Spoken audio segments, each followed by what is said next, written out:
Voilà, on est en direct. Bonsoir à toutes et à tous et bienvenue sur la chaîne de Terre d'amour. Bonsoir David, bonsoir Paul. Très heureuse de vous accueillir tous les deux. Ah, je me sens bien, je suis avec vous deux là, c'est top. Et puis on va passer un bon moment ensemble. Ça va être super. Bonsoir et bienvenue. Il y a déjà beaucoup de monde qui est là. Bienvenue à toutes et à tous. Alors, ce soir, on va parler, c'est la quatrième émission, des flammes jumelles, des couples sacrés, mais surtout, comment vivre la spiritualité à travers le couple universel, le couple sacré. Donc, je reçois mon ami David Sabat, qui est médium, enseignant spirituel. Tu as été touché par une rencontre mystique. Et tu es créateur d'un oracle et puis qui s'appelle Le message des flammes jumelles. Et tu viens d'écrire un magnifique livre. Je ne suis pas tout seul dans ma tête. Alors, peut-être que tu peux nous en dire un peu plus tout à l'heure. Donc, si ça vous intéresse, c'est aux éditions Guy Trédaniel. Et puis, mon ami Paul que je connais maintenant depuis, je dis plus les années, qui est auteur, enseignant spirituel aussi, et puis qui est en direct ce soir de Playa del Carmen au Mexique. Et voilà, ça nous fait un peu rêver, quoi. Bonsoir, Paul. Et tu es auteur Bonsoir. des livres Flammes jumelles universelles, magnifique livre. Et puis moi-même, pour vous accompagner, voilà, je suis thérapeute holistique aussi, donc coach d'éveil, et je suis auteur du livre L'éveil des dons. Voilà, alors on s'était dit que pour la quatrième émission, ce soir, on revenait à soi, donc au niveau spirituel. Donc David, je te laisse la parole pour expliquer un petit peu ce qu'il en est. Avec plaisir. Bonsoir à tous. Merci Sylvana pour cette invitation. Merci Paul de nous rejoindre et de nous envoyer du soleil du Mexique. C'est toujours agréable de passer un moment avec vous. Et on a souhaité effectivement ce soir vous parler du couple sacré, du couple divin, mais surtout également du couple intérieur. Quand on parle du couple sacré, on a tendance à vouloir vivre ce couple avec quelqu'un, un homme ou une femme, deux hommes, deux femmes, peu importe. Un couple, c'est deux personnes. Et avant de former ce couple de deux personnes, il est intéressant de former votre couple intérieur et d'en revenir à vous, de revenir à soi. Et de découvrir ce que c'est que cet amour inconditionnel, ce couple divin, mais en le vivant avec vous, en le partageant avec vous, pour ensuite le vivre avec quelqu'un d'autre, et j'ai même envie de dire l'offrir à quelqu'un d'autre. C'est comme une certaine légitimité. Je m'aime moi d'un amour inconditionnel, je suis en paix avec moi, j'ai plus de dualité, je me suis réunifié. Un travail sur les peurs, sur les doutes, qui n'est jamais complètement fini, je pense, mais d'être beaucoup plus dans l'acceptation, dans la souplesse, dans la rondeur d'être avec soi, d'être en amour tout simplement, et de s'épouser, d'être bien avec soi, de se faire des câlins, et ensuite, naturellement, on a envie de le partager avec quelqu'un. Et ce soir, effectivement, on avait envie, tous les trois, de vous ramener dans votre couple intérieur, de vous ramener à vous, et de voir un petit peu comment vous vivez au quotidien l'amour de soi, ce couple intérieur, quelles sont vos difficultés, quelles sont vos croyances, comment vous percevez les choses. Le couple à deux aussi, effectivement, mais surtout de vous ramener à vous pour d'abord former ce couple intérieur avant de former ce duo. Super. Voilà, vous l'avez compris. Je vais donner, avant de donner la parole à Paul pour compléter, vous l'avez compris, ce soir, on revient à soi et on va planter le décor avec cette énergie-là, c'est-à-dire le retour à soi, le couple intérieur. Et on attend vos questions à ce niveau-là, comment vous le vivez, ce couple intérieur, et comment vous vivez aussi qu'est-ce que la rencontre avec votre hôte, votre flamme jumelle, vous a aidé à contacter en vous, et si vous avez des questions à travers ça, parce que c'est d'un point de vue spirituel, comment grandir à travers une rencontre alchimique, voilà, c'est ça qui est important, c'est revenir à soi. N'est-ce pas, Paul? Tu me disais ça tout à l'heure. Exactement. Déjà, bonsoir à vous deux. Merci d'être présent encore pour ce live. C'est toujours un réel plaisir de partager toutes toutes ces connaissances et tous ces enseignements qui nous sont transmis. Et bien sûr, nous répondrons à vos questions basées sur la spiritualité dans le couple. N'hésitez pas, bien sûr, c'est vous qui allez enrichir ce live par rapport à vos questions. Et nous vous transmettrons à partir de notre parcours personnel et de nos expériences personnelles tout ce qu'on peut vous transmettre. Voilà. J'ai rien d'autre à ajouter en introduction. Nous sommes tout oui et en pleine conscience pour vous accueillir. Je vous remercie. Merci Paul. Et puis Paul a émis le désir de vous offrir un petit moment d'intériorité, de méditation pour ceux qui ont envie de rester à la fin. Voilà, merci Paul pour cet élan. Voilà, donc ça sera tout à l'heure. Ça va. Voilà. Donc, David a aussi accès aux questions, je crois. Donc, on va vous inviter à poser des questions. D'abord, je vois déjà qu'il y a un commentaire, Sylvana, qui est super intéressant. Je viens un petit peu de définir le couple intérieur, mais il y a quelqu'un qui demande, Isa Nozer, notre couple intérieur, point d'interrogation, pouvez-vous définir? Peut-être qu'il faudrait qu'on étaye un petit peu ce que j'ai dit comme en entrée matière pour aider justement les gens à concevoir cette idée. Ça peut être un concept pour certains, ça peut être très abstrait, mais comment définir ce couple intérieur et comment le trouver à l'intérieur et comment que ce soit un petit peu plus tangible. On peut peut-être commencer par ça, effectivement, redéfinir les choses. Oui. Vas-y, démarre, David, démarre. Qu'est-ce que je vais dire de plus? Je vais redire ce que j'ai dit tout à l'heure. Ce couple intérieur, comment dire?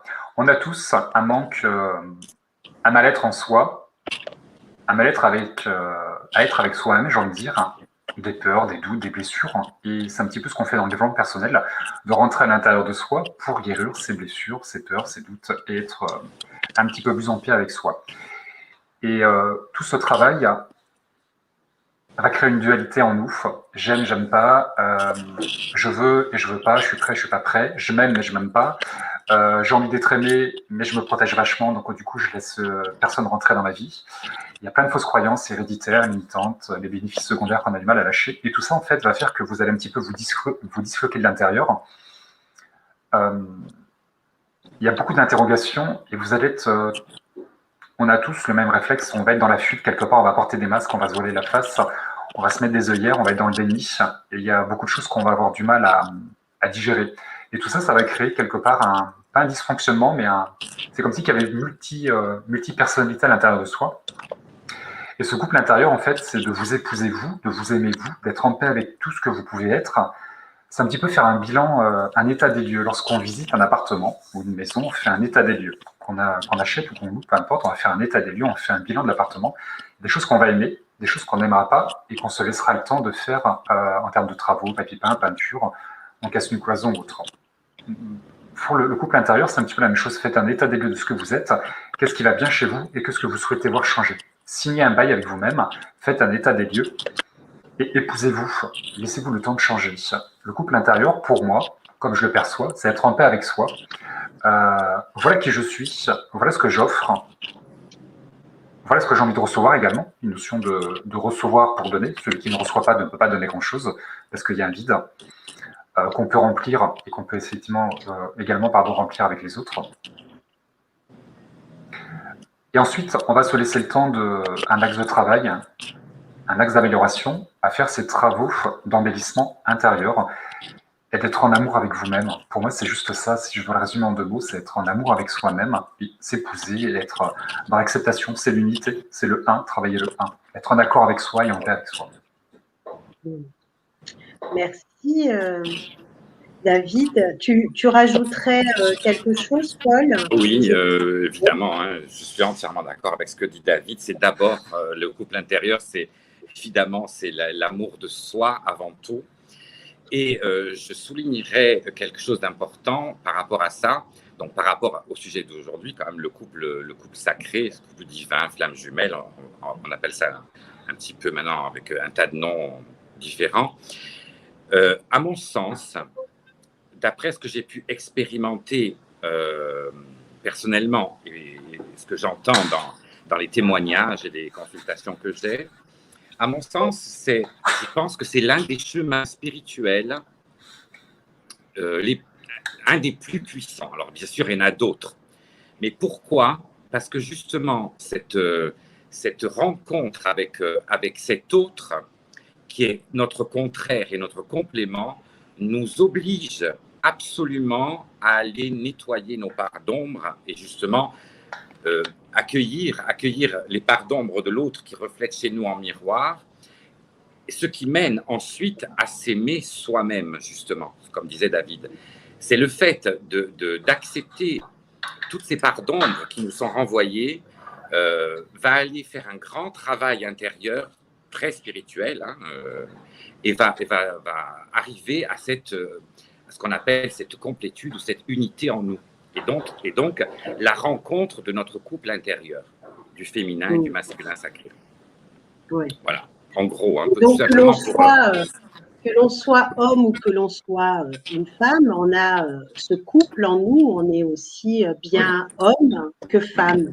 Mais ça va même plus loin parce qu'on a eu aussi des vies où nous avons été femmes, nous avons été hommes, donc on est aussi connecté à toutes ces mémoires. Et ces mémoires, elles sont en nous. Et donc, nous avons ce couple à réunifier. C'est un peu comme si on était au cœur d'une fleur de lotus et que toutes ces vies, toutes ces parties de nous soient les pétales et que nous nous trouvions au centre de cette fleur de lotus. Et le couple intérieur, c'est réunifier toutes les pétales pour qu'elles puissent s'épouser et s'alchimiser. En fait, c'est une grande alchimie intérieure. Et accepter toutes ces parts d'ombre. Donc, la rencontre avec son double ou sa flamme jumelle ou même une relation karmique. On peut même aller plus loin parce que la relation karmique aussi nous fait travailler le couple intérieur. Bien entendu, c'est pas que la flamme jumelle. Eh bien, cette rencontre, elle va aller toucher une part d'ombre. Et puis, je vais revenir aux blessures d'âme que tout le monde connaît. Ces blessures d'âme, elles sont présentes, plus ou moins fortes, plus ou moins puissantes en chacun de nous. Moi, j'avais la blessure de trahison beaucoup. Et à chaque fois, je rencontrais la bonne personne qui allait me trahir à un moment donné. Hein? Ah oui. Parce que je portais cette blessure jusqu'à un moment où j'ai compris, j'ai fait un travail en profondeur pour aller guérir cette blessure de trahison. Et aujourd'hui, voilà, c'est terminé. Je sens que voilà, c'est beaucoup plus fluide et que je ne vais pas rencontrer ces personnes-là qui vont me trahir. Donc, c'est bien observer les rencontres que vous faites et ce que ça va générer en vous en termes de… Voilà. Donc, c'est ça le couple intérieur. C'est vraiment l'alchimie de tout ça. Ce que je pourrais rajouter par rapport à ça, c'est que, en tout cas, d'après ce que j'ai pu avoir en guidance, tu parlais donc du couple intérieur chez toute personne lambda, et c'est très juste.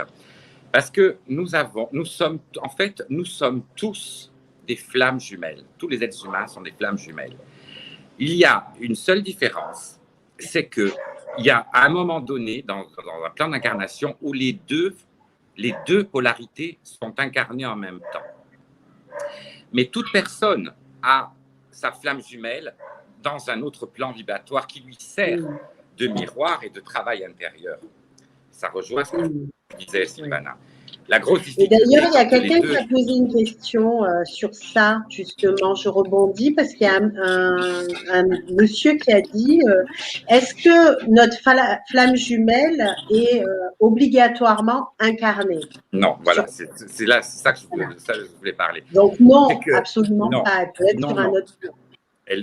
On a une flamme jumelle, ce qu'on appelle un jumeau cosmique, dans un autre plan vibratoire. La grosse difficulté que rencontrent les couples divins sacrés et les flammes jumelles, c'est quand les deux sont incarnés en même temps, et c'est là où les égos sont confrontés et s'en mêlent.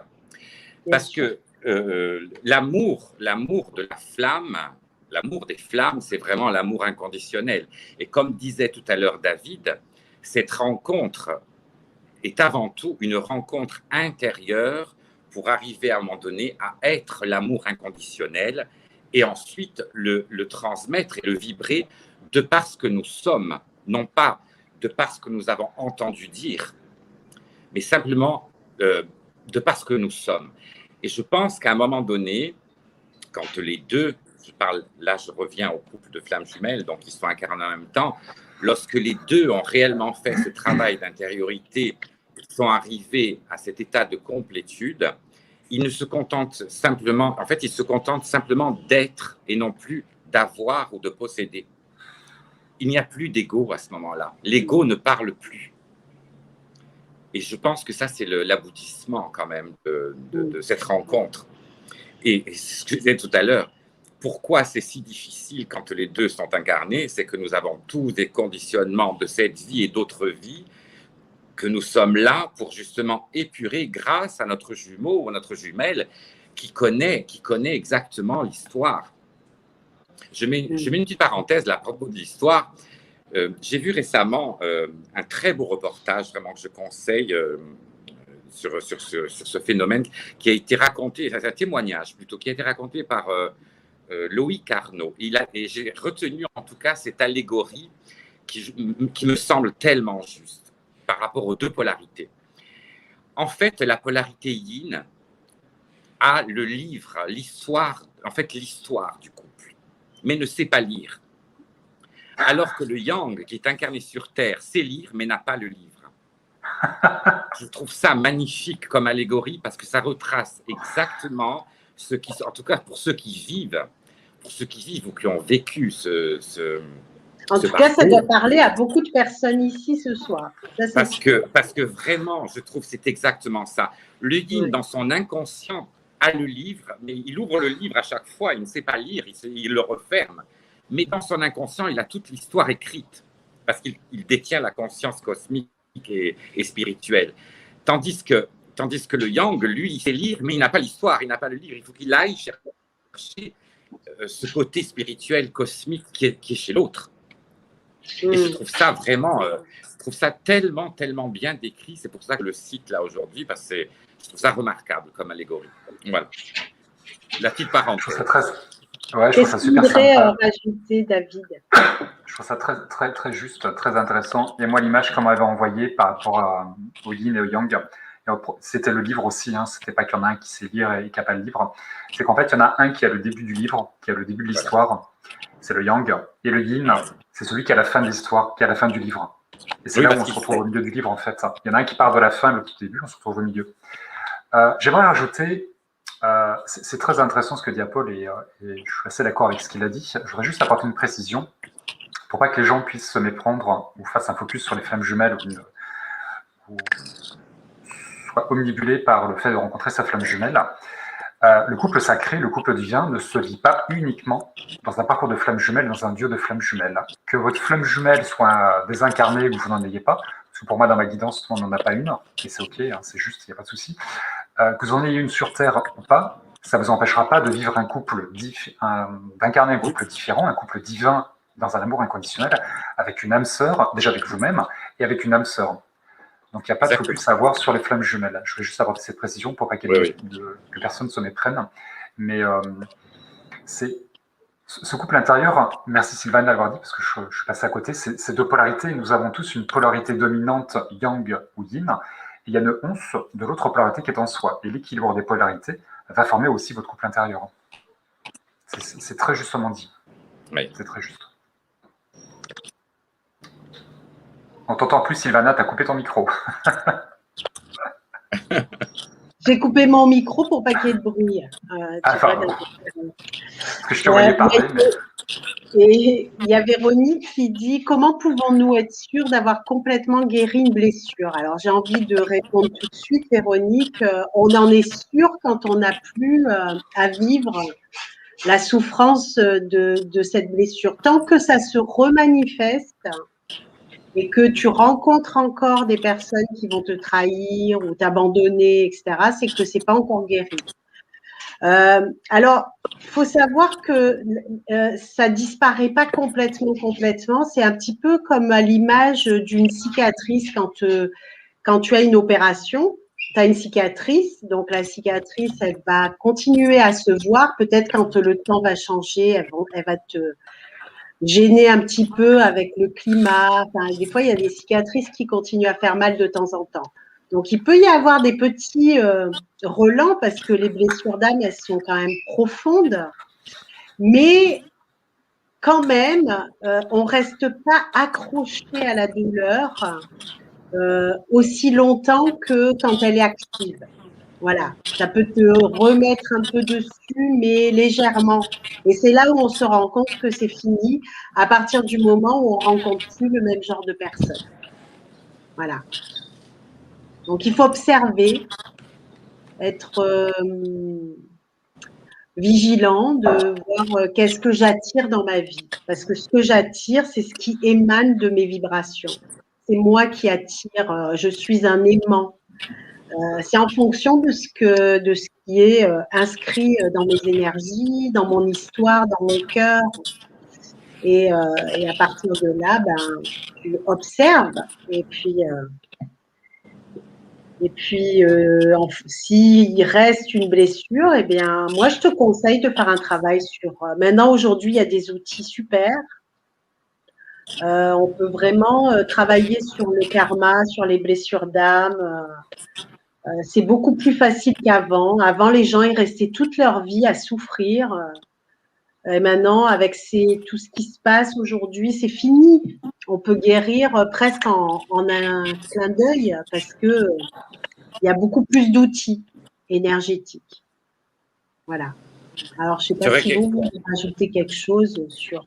Moi, j'aurais quelque chose à rajouter, mais vas-y, David, si tu veux répondre à cette question, j'aurais un truc à rajouter après.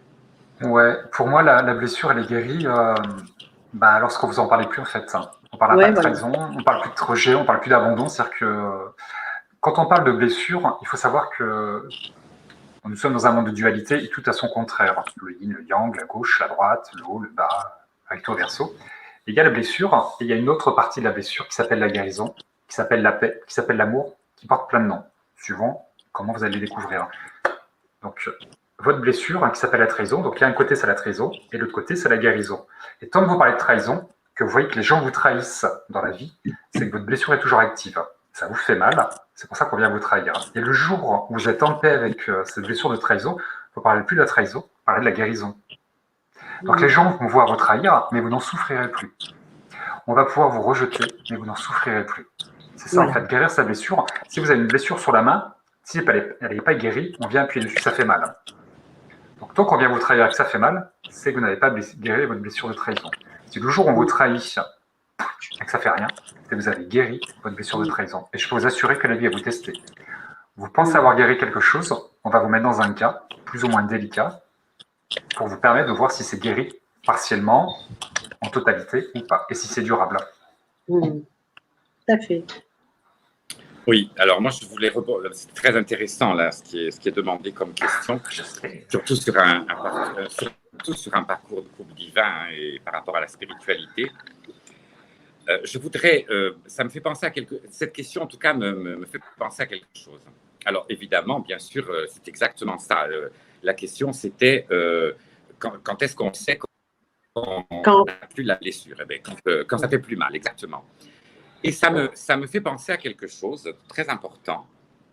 En tout cas, dans ce parcours, on a tous entendu dire lâche prise, tu verras, ça ira mieux, lâche prise, t'occupe pas de l'autre, si tu ne téléphones pas, ne lui téléphone pas. Je suis pas trop. Enfin, c'est sûr qu'il faut lâcher prise, mais comment on peut arriver à lâcher prise en affrontant la blessure? Ça, c'est très important. On ne peut guérir la blessure, quelle qu'elle soit, en n'ayant pas peur de l'affronter. Parce que dès l'instant où on travaille, encore une fois, avec l'ego et le mental, parce qu'on a entendu dire « lâche prise, ne le téléphone pas », si on a envie de téléphoner à l'autre, on lui téléphone. S'il ne nous répond pas, c'est pas grave, ça va faire mal. Une fois, 2 fois, 10 fois. Au bout de la 20e fois, ça fera plus mal. Et c'est à ce moment-là qu'on s'aperçoit qu'on a guéri telle ou telle blessure. Moi, je pense qu'il faut expérimenter les blessures qui nous font mal, ne pas les mettre de côté, même si on sait qu'elles sont là, aller les affronter. Ah, mais c'est Parce que obligatoire. ça ne sert à rien de continuer le travail et le chemin en s'appuyant sur on m'a dit qu'il fallait faire ci, on m'a dit qu'il fallait faire ça. Tant qu'on ne l'a pas expérimenté, nous, on ne pourra pas la régler. Et ça concerne vraiment, vraiment toutes les blessures, que ce soit la trahison, le rejet, l'abandon, l'injustice, l'humiliation. Et alors, encore une fois, le jumeau ou la jumelle est bien là pour appuyer là où ça fait mal. Mais pas que. C'est-à-dire que c'est comme s'il vous montre, c'est un indicateur. Parce que si on a la blessure, par exemple, de trahison, évidemment, le jumeau ou la jumelle va trahir. Mais d'autres personnes aussi autour vont vous trahir. Pas que le jumeau. Le jumeau, il est simplement là, il sert un petit peu de détonateur. Et donc, c'est important d'aller affronter ces blessures et de ne pas avoir peur d'avoir mal. À un moment donné, on n'a plus mal. À force d'avoir mal, on n'a plus mal. Et là, on s'aperçoit que quand ça se représente, eh bien, ça fait plus mal, donc c'est guéri. À mon sens. Alors, il y a une personne qui demande quand est-ce que tu vas écrire ton 3e tome. Il est en cours d'écriture et je n'en dévoilerai aucun secret. Quand il aura fini de prendre des vacances au Mexique, il travaillera un peu. Il est en cours d'écriture, mais j'ai un autre projet par rapport à ça, donc je ne dévoilerai rien, on verra plus tard. Ce n'est pas l'ordre du jour. Alors, merci pour toutes ces confirmations. Voilà, il y a beaucoup de remerciements.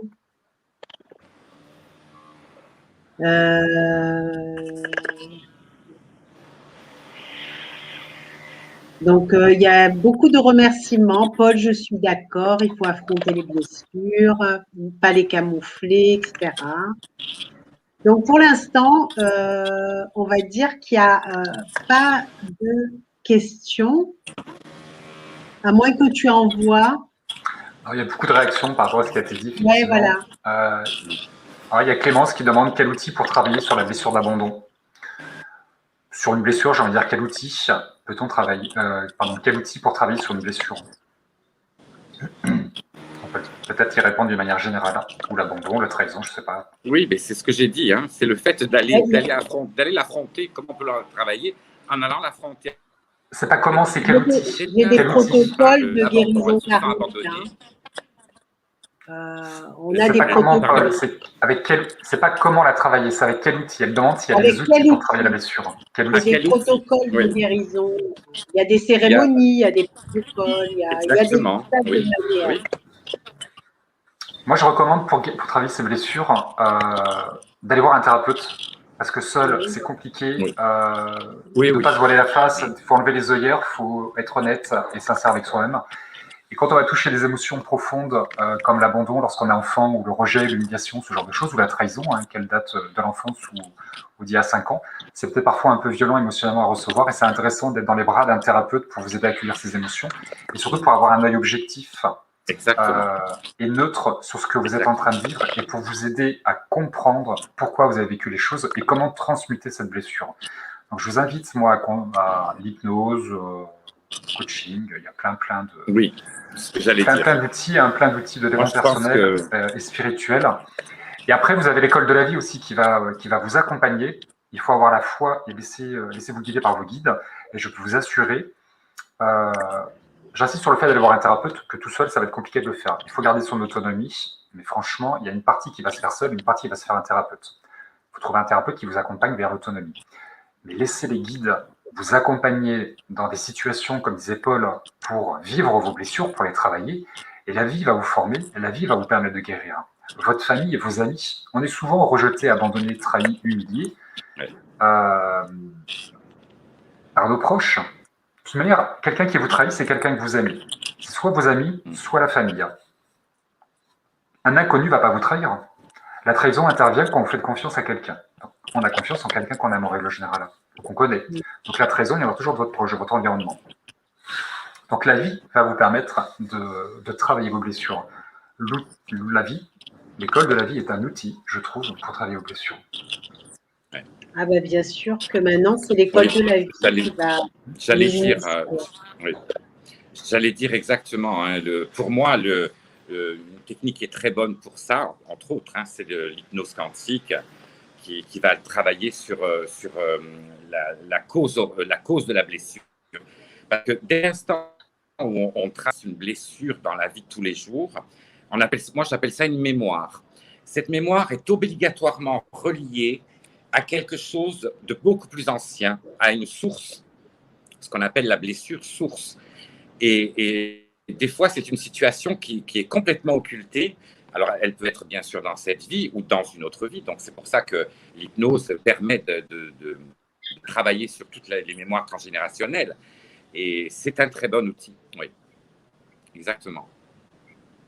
Moi, je recommande souvent l'hypnose. C'est un outil que j'aime beaucoup, moi, que j'affectionne particulièrement personnellement. Et j'ai découvert la reprogrammation cellulaire, une technique qui s'apparente un petit peu à l'hypnose, pardon.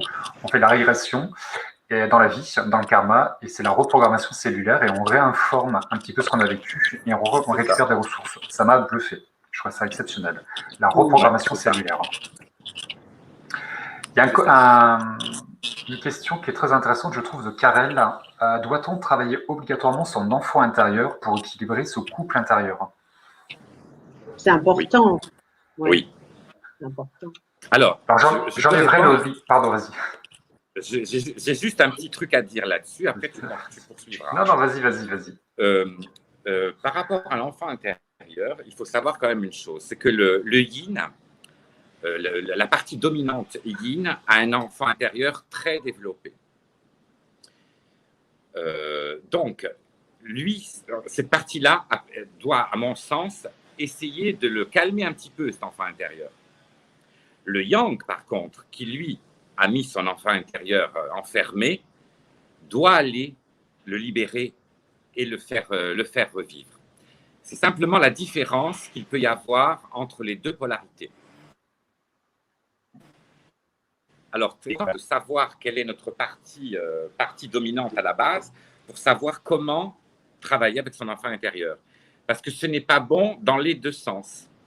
Par exemple, un yin qui est très papillon, comme on s'appelle ça ici, les butterflies, les mariposas, qui s'amusent de tout, et un verre qui tombe, ils éclatent de rire. Bon, ça, c'est toujours les parties yin qui ont cet enfant intérieur très développé. Son travail intérieur à cette partie-là est d'aller calmer cet enfant intérieur, le réconforter bien sûr, mais de le calmer pour y mettre du yang. Et inversement, le yang, lui, d'aller justement rigoler pour peut-être n'importe quoi, pour réveiller cette joie intérieure, sa créativité en tout cas, essayer de créer plein de choses qui va le mettre en joie. Parce que le yang, il faut savoir qu'il a mis son enfant intérieur enfermé dans une pièce noire à double tour, et parce que justement, il a cette blessure d'abandon. Il a été dans son enfance ou dans d'autres vies, il a vécu des blessures d'abandon. Et donc, pour ne plus souffrir de l'abandon, il a mis son enfant intérieur dans cette chambre noire, et donc il n'ose plus le libérer. Et ça, c'est important au niveau de l'enfant intérieur, d'aller lui ouvrir la porte, quoi, et d'expérimenter les joies de l'extérieur. Voilà ce que je voulais dire sur l'enfant intérieur. Moi, j'enlèverais le terme obligatoire, parce qu'il n'y a rien d'obligatoire dans la vie. Par contre, c'est nécessaire de travailler l'enfant intérieur, parce qu'il ne faut pas se leurrer, les blessures de l'âme, et toutes vos blessures, parce que je le dis souvent dans mes vidéos, il n'y a pas que 5 blessures de l'âme, hein, il y en a beaucoup plus, je pense. Et chez les flammes jumelles, la blessure originelle se cache derrière la blessure d'abandon et de rejet. Une fois que vous avez travaillé l'abandon, le rejet ou la trahison, je ne sais pas quoi, vous allez pouvoir gratouiller la blessure originelle. Et les blessures, vous les vivez dans l'enfance. Lors de la conception, par exemple, votre maman tombe enceinte et votre papa, c'est pas le moment, il ne veut pas de l'enfant, donc il y a un rejet. Vous êtes dans le rejet au moment de la conception, au moment où la maman annonce la grossesse au papa. Le rejet peut arriver là. À la naissance, papa peut partir, maman peut vous abandonner, mais il n'y a pas que le papa. Ça peut arriver à 5 ans, ça peut arriver à 3 ans. Donc, les blessures qui nous sont infligées sont toujours vécues dans l'enfance. Tout ce que vous vivez lorsque vous êtes adulte va réveiller les blessures que vous avez dans l'enfance. Donc, il est nécessaire de travailler sur l'enfant intérieur, d'aller voir l'enfant intérieur pour le guérir, et également il a l'intention de travailler avec l'enfant intérieur pour récupérer des ressources de l'enfant intérieur et oublier ce que vous avez perdu. De récupérer ce que vous avez oublié, comme la candeur, comme l'innocence, comme la pureté, comme la joie de vivre, l'espoir, le fait que c'est possible et que tout peut arriver, parce que les enfants sont pleins d'espoir. Les enfants n'ont pas de peur, ils n'ont pas de doute. Ils veulent faire quelque chose, ils testent, ils essayent. Ils sont très téméraires. Nous, lorsqu'on arrive à l'âge adulte, on est un petit peu conditionné par les peurs, par les doutes, et on perd cette candeur, ce côté spontané. Et donc on va travailler l'enfant intérieur pour le guérir, mais également pour récupérer des ressources et pour qu'il nous rappelle qui nous avons été lorsque nous étions enfants. Il faut récupérer ces ressources, c'est important. Et en prendre soin. C'est une partie de vous, donc effectivement, ça fait partie du couple intérieur. On t'entend plus, Sylvana, tu as coupé ton micro aussi. Je ne sais pas d'où vient ce bruit. Moi, j'ai coupé mon micro, donc c'est pas moi. Je cherchais à savoir d'où ça venait. J'ai coupé Paul, ça venait pas de lui. Je crois que c'est vers chez toi, David. Il y a pas ton chat qui circule. Non, ils sont en bas. Non. Ça fait. Tu crois que c'est Paul? Mais j'ai enlevé le micro de Paul. Bah, écoute, je vais couper mon micro, tu vas me dire. Ouais. Attention, des fois ici, il y a des oiseaux qui chantent et qui crient, là, ici. Bah, j'ai l'impression que le bruit n'y est plus. C'est chez David. Qu'est-ce qu'il y a chez toi, David? Ah, bah, c'est peut-être mon chien. J'ai mon chien qui marche sur le parquet. C'est peut-être le chien qui marche, mais après, j'ai pas de bruit, j'entends rien. Je sais pas, ça fait du bruit. On dirait que c'est pas Paul. C'est quand tu as coupé, c'est toi, David. Mais c'est pas grave, on entend quand même.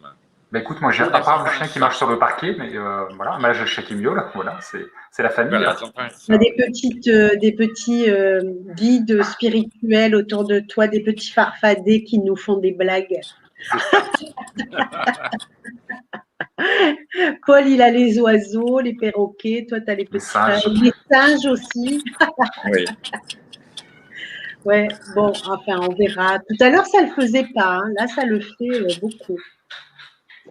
Alors, qu'est-ce qu'on va prendre comme question? Après la reconnexion, les enfants intérieurs des deux jumeaux restent-ils connectés en permanence durant la séparation? Ça, c'est des questions qu'on a beaucoup eues. Oui. Dont on a beaucoup répondu parce qu'on a fait 4 lives on a répondu à toutes ces questions, mais si vous voulez répondre. Oui, de façon brève, oui, effectivement, les jumeaux sont tous en connexion, même en phase de séparation, par 3 chakras principaux, le sacré, donc le centre arabe, le chakra du cœur et le 3e œil. Au niveau énergétique, ils sont constamment reliés, même s'il y a séparation. Mais comme tu dis, on en a beaucoup parlé dans les autres lives. Voilà, on est toujours. Tu voudrais rajouter quelque chose, David? Non. Ouais.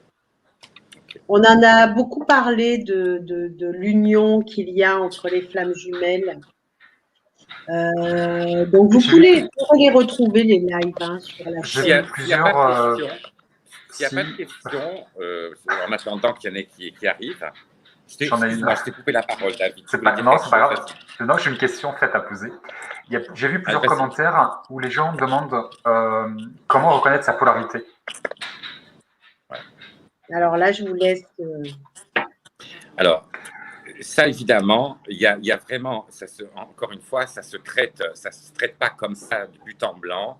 Il y a vraiment des caractéristiques bien précises que l'on remarque par rapport au comportement. C'est très souvent lié au comportement dans la vie des uns et des autres. Un yin va se comporter d'une certaine manière, un yang d'une autre. Et en général, ils sont contradictoires.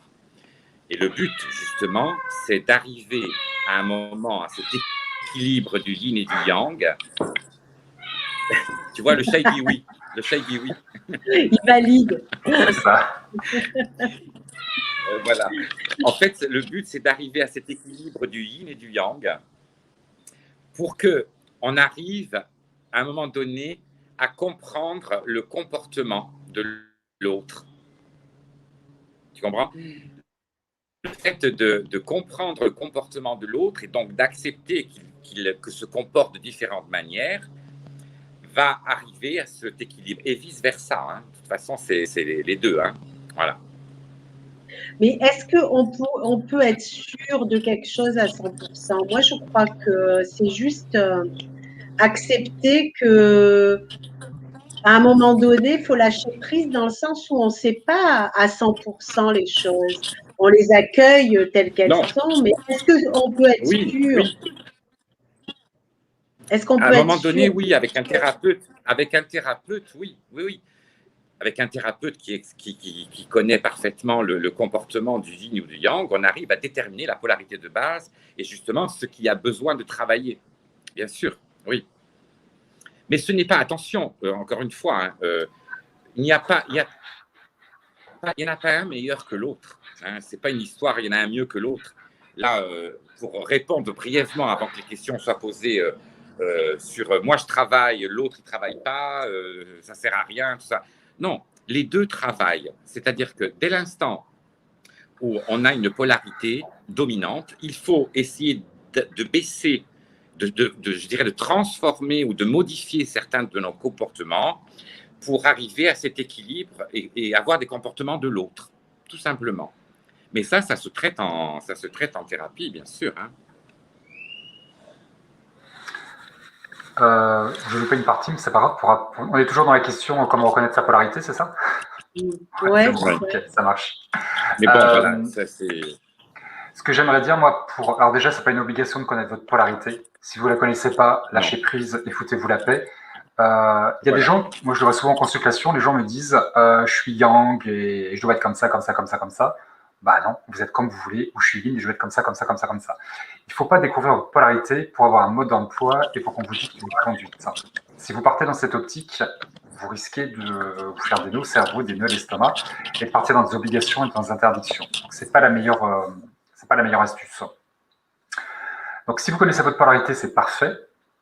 Si vous ne la connaissez pas, laissez-vous le temps de découvrir votre polarité et ne cherchez pas un mode d'emploi dans votre polarité. Comme disait Paul, on a la double polarité. Il y a une once de yin dans le yang et il y a une once de yang dans le yin. Et le but, c'est d'équilibrer ces polarités et c'est de ramener le curseur au milieu. Donc que vous soyez yang ou yin, ce qui est intéressant, c'est que vous soyez les deux à l'équilibre. Et petit conseil, je vous invite à lire le livre de Cyril Djavari qui s'appelle Yin Yang. C'est pas le yin et le yang, c'est yin yang. Il explique très bien ce que c'est que les polarités masculines et féminines, mais dans tout ce que vous allez retrouver sur Terre, sur vous, dans la nature. Et c'est très très très bien expliqué. Et je n'ai pas trouvé un bouquin mieux que celui de Cyril Djavari, Yin Yang, pour découvrir la polarité féminine, la polarité masculine, et que vous fassiez votre propre idée de ce que c'est que le masculin et le féminin. Puis ces polarités, ça nous amène à nous enraciner davantage. Parce que plus vous voulez vous élever spirituellement, et plus vous avez besoin de vous enraciner. Et la Terre, c'est une polarité quand même féminine. Et s'il y a des résistances avec votre féminin, que vous avez un féminin blessé, que ce que vous soyez homme ou femme, hein, ça c'est peu importe, hein, et que vous avez des résistances, des blessures liées au féminin, vous avez un problème d'ancrage à la terre. Et pareil, lorsque vous avez des blessures de votre masculin, vous avez des problèmes d'ancrage à l'univers parce que le plan céleste, ça représente le Père. Hein, c'est le Père univers, le Père céleste. Donc là aussi, vous avez des polarités féminines et masculines avec lesquelles vous devez vous relier complètement.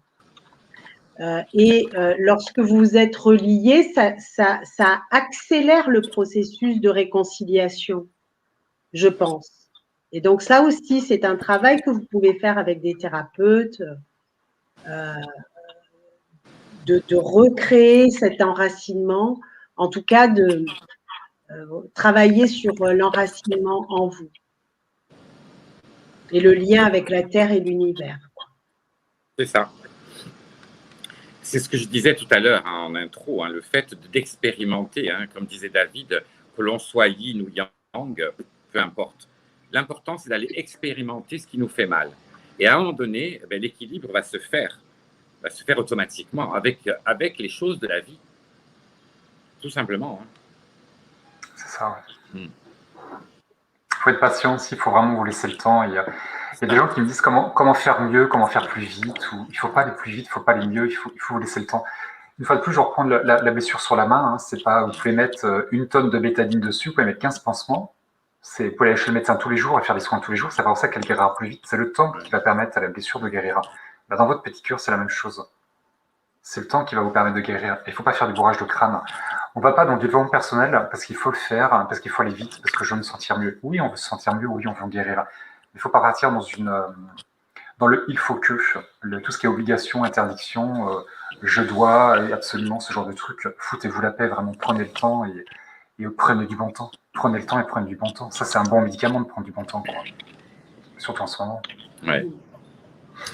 Après, moi, il n'y a pas eu de question sur ce sujet-là, mais je trouve ça tellement important au niveau de l'alchimie, hein, au niveau de l'alchimie dans le couple sacré, au niveau spirituel, de parler de ce que l'on appelle la nuit noire de l'âme.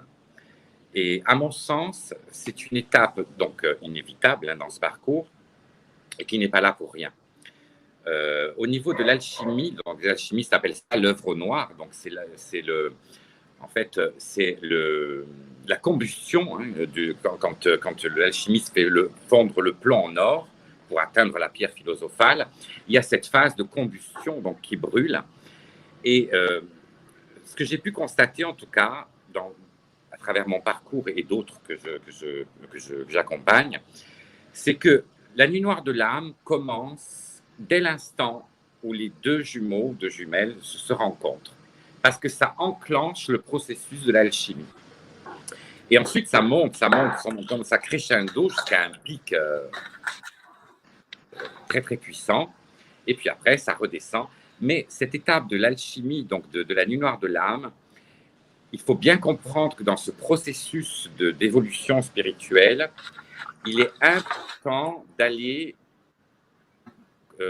brûler, j'utiliserai ce mot-là, hein, brûler tout le karma de cette vie et des vies antérieures. Et c'est pour ça que c'est souvent très difficile parce que l'ego s'en mêle et à un moment donné, on n'a plus prise parce que justement, c'est l'âme qui prend les commandes sur l'ego et qui explose tout. Et donc, cette étape est vraiment, vraiment essentielle. Il faut le savoir, elle est essentielle, même si elle est douloureuse.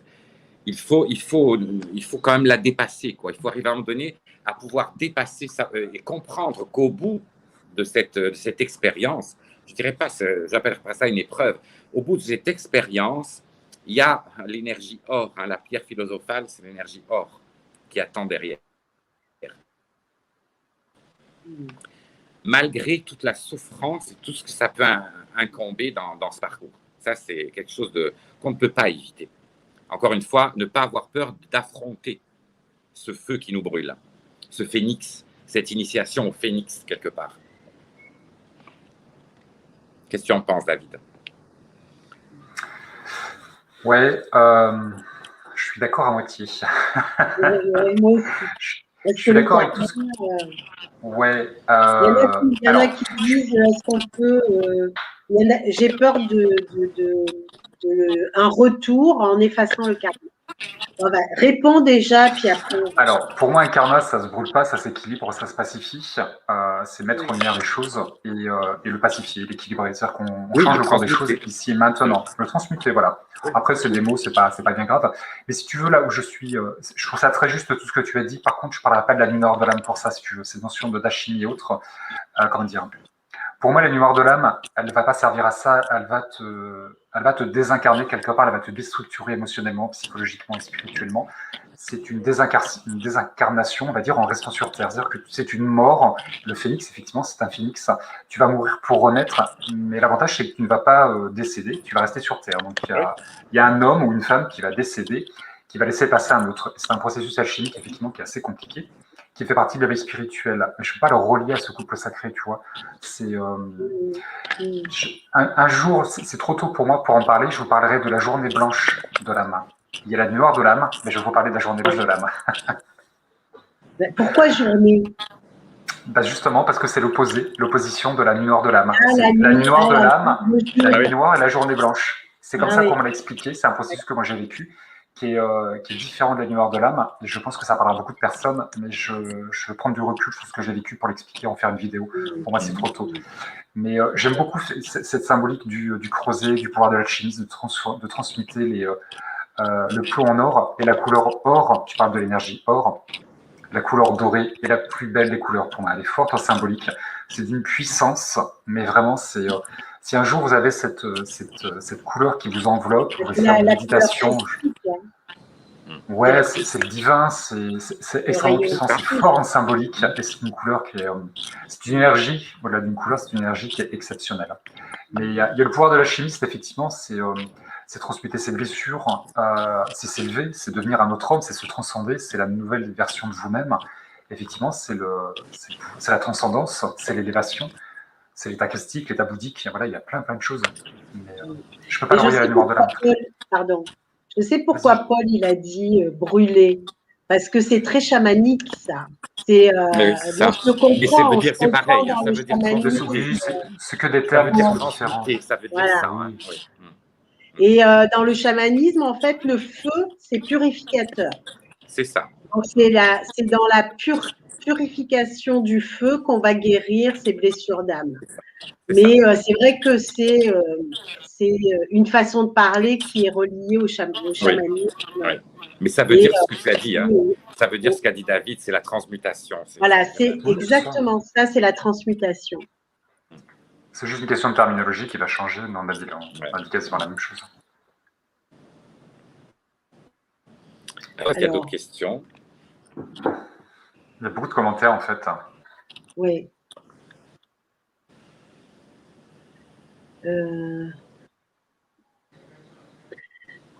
La transformation alchimique, c'est le langage, l'apprentissage de la mutation.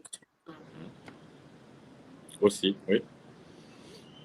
Oui, c'est la mutation. Alors, Violette, qu'est-ce que vous appelez mutation? Est-ce que c'est la renaissance dont on parlait tout à l'heure? Ben oui, c'est ça. Tout se joue sur des mots, mais ça veut dire la même chose. Ça veut dire exactement la même chose. Dès l'instant où on a muté, c'est qu'on a transmuté tout ce qui était négatif et on arrive à ce que disait David, le divin, l'or, la pierre philosophale. Il y a plein de terminologies. Le processus est le même, quoi. C'est le processus alchimique est exactement le même. Une transmutation totale qui va faire comme une petite mort. Ça. Et c'est vraiment des petites morts, c'est le phénix, on renaît à chaque fois. Oui, en fait, c'est la mort de l'ego. C'est ça qui se passe au niveau dans la matière. C'est-à-dire qu'à un moment donné, l'âme prend les commandes et va transmuter tous les conditionnements qui sont logés dans l'ego. C'est ça qui se passe. C'est-à-dire que nous, on a des idées bien arrêtées de par nos différentes éducations, hein, parentales, sociales, professionnelles, religieuses. On a tous ces conditionnements qui sont de cette vie et d'autres vies. Et donc, à un moment donné, la nuit noire de l'âme, elle est là et elle ne s'adresse pas qu'aux flammes jumelles, elle s'adresse à n'importe quelle personne qui est sur un chemin d'éveil, bien sûr. Hein. À un moment donné, il y a cette phase où l'âme prend les commandes et va faire, je dirais, mourir l'ego pour laisser place au langage du cœur et au langage de l'âme. Et le cœur et l'âme ne peuvent pas prendre la parole tant qu'il y a l'ego qui prend le dessus. Et à mon sens, c'est ça qui se passe au niveau de l'alchimie. Alors, il y en a qui demandent est-ce que la transmutation, c'est d'aller de l'ombre à la lumière? Oui, on peut dire ça comme ça. Mais tu voulais rajouter quelque chose, David? On va te laisser parler. Non, il n'y a pas de souci, on a toute la soirée. J'ai le temps pour m'exprimer, c'est pas un problème. Non, c'est juste pour rappeler, j'aimerais faire un rappel par rapport à tout ce qu'on dit, terminologies différentes, des vérités qui sont différentes. Il n'y a pas de vérité, il n'y a pas un mode d'emploi. On est trois à faire cette émission, on va dire la même chose avec des mots différents, ou on va dire trois choses différentes, et c'est OK. C'est-à-dire que tout ce qu'on vous dit, si ça vous parle, c'est génial, ça ne vous parle pas, mettez-le dans votre poche, ça vous parlera peut-être plus tard, ou ça ne parlera peut-être jamais. Il ne faut pas chercher une vérité commune à tout le monde. Il faut trouver votre propre vérité, votre vérité intérieure, qui va se trouver dans ce couple intérieur, à l'intérieur de vous, et la faire grandir. Il faut pas être figé dans des certitudes. Moi, à une époque, j'aimais bien être sûr et certain de tout ce que j'allais faire, de tout ce que je vivais, de tout ce que je comprenais, parce que je suis un perfectionniste, un idéaliste, et moi, j'avais besoin d'être sûr. Bah, je me suis rendu compte que c'est une grosse connerie d'être sûr de tout, parce qu'en fait, on se ferme les portes et on se fige dans des... En fait, on se restreint et on se limite. La vérité, c'est une arborescence, elle doit grandir en même temps que vous. Et moi, j'ai 45 ans. 45 ans, ma vérité, elle est différente de l'année dernière, il y a 20 ans ou il y a 30 ans. Et heureusement qu'elle a changé. Et il faut s'ouvrir à autre chose. Donc, tout ce qui est dit ce soir, terminologie différente ou pas, tout est juste dans la vie. Il y a des choses qui peuvent heurter, qui peuvent choquer, qui peuvent blesser, ou qui vont vous indigner, ou alors ça va vous captiver. Tout est juste. Il y a un travail qui est touché à l'intérieur, il y a un travail qui va se faire, et c'est OK. Il faut être OK avec tout ce qui est dit, et surtout découvrir votre vérité, quoi. C'est surtout dans ce parcours de flamme jumelle, pardon, même dans une histoire d'amour, hein, c'est deux personnes. Il n'y a pas quatre personnes sur Terre qui sont identiques, donc on ne vivra jamais la même chose. Donc c'est intéressant de ramener les choses à vous. Et qu'est-ce que ça vous permet de comprendre sur vous et sur votre propre parcours. Mais il y a rien de figé, il n'y a pas une vérité. Vraiment. Moi, je suis tout à fait en phase avec ce que tu viens de dire là. Et puis, bah, c'est vrai que en général, tous les trois, on est toujours plus ou moins d'accord quand même. Il y a une harmonie, une synergie dans ce qu'on dit. Ce que j'aime chez toi, David, c'est que tu dis les choses différemment aussi et que ça va toucher d'autres âmes. Et puis, voilà, Paul avec Paul aussi, on dit les choses Exactement. différemment. Mais avec Paul, on se comprend un peu plus parce qu'il a cette vibration chamanique que je peux comprendre et que je capte tout de suite. Mais en même temps, ça veut dire la même chose. Tu vois, bien ça se sûr. rejoint. Oui, Le but des trois, c'est que chacun dise. C'est un petit peu ce que je disais. Tu vois, ça me fait penser un petit peu à ce que je disais la dernière fois dans notre précédent live. C'est un petit peu comme si on faisait une symphonie avec, chacun a un instrument de Chacun musique. sa vibration. Et tous les instruments de musique mélangés créent cette magnifique symphonie. Voilà. En tout cas, moi, c'est un bonheur d'être parmi vous. Il y a beaucoup de monde, il y a 280 personnes qui nous écoutent en live. Et puis, je pense que cette vidéo, elle va continuer à vivre parce que vous allez vous la partager. Elle répondra, j'espère, à beaucoup de vos questions. Et pour nous, vraiment, c'est un bonheur, quoi. Vraiment, merci parce que voilà. Je pense à quelque chose. Moi, je vous adore, quoi. Je kiffe quand on est ensemble. Je pense à quelque chose d'important à propos de ce que disait David en introduction. Et par rapport à justement cet amour de soi, le chemin donc du couple divin sacré et la spiritualité, c'est exactement ça. C'est vraiment l'amour de soi. Là, je vais parler avec ma propre expérience personnelle.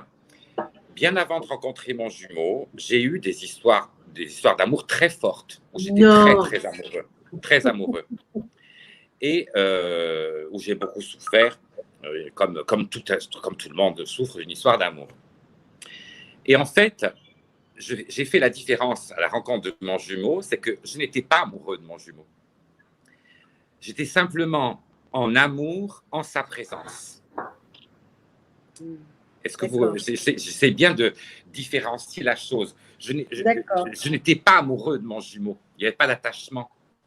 Il y avait simplement cet état d'être intérieur, cet amour inconditionnel que je ressentais quand j'étais en sa présence, qui faisait que j'étais tout d'un coup, moi, amour inconditionnel. Et j'étais avec lui et je trouvais tout le monde beau, les plantes, les oiseaux, les gens. J'étais devenu amour à ce moment-là. Je n'étais pas amoureux de lui, personnellement. Donc, il catalysait ta force d'amour intérieur. Voilà, c'est ça qui est important. Et c'est pour ça que je voudrais rebondir à ce que disait David au début. C'est réellement ça. La rencontre avec le couple divin, c'est vraiment être dans cet état d'amour inconditionnel pour soi d'abord, et ensuite le transmettre et le transpirer envers les autres. Être dans l'être, être amour. Voilà. Ça, c'est quelque chose que j'ai vraiment une grande différence. Ouais. C'est chouette ce que tu dis, c'est très joli, Paul. Et cet état d'amour, c'est ce que nous sommes. Hein. Nous sommes amour, nous sommes constitués d'amour, nous venons d'une source d'amour inconditionnel. Et nous sommes l'amour, sauf qu'on l'a oublié. C'est bien que tu dises, lorsque tu étais dans cet état d'amour, il n'y avait pas d'attachement. Parce qu'effectivement, dans l'amour, il n'y a pas d'attachement.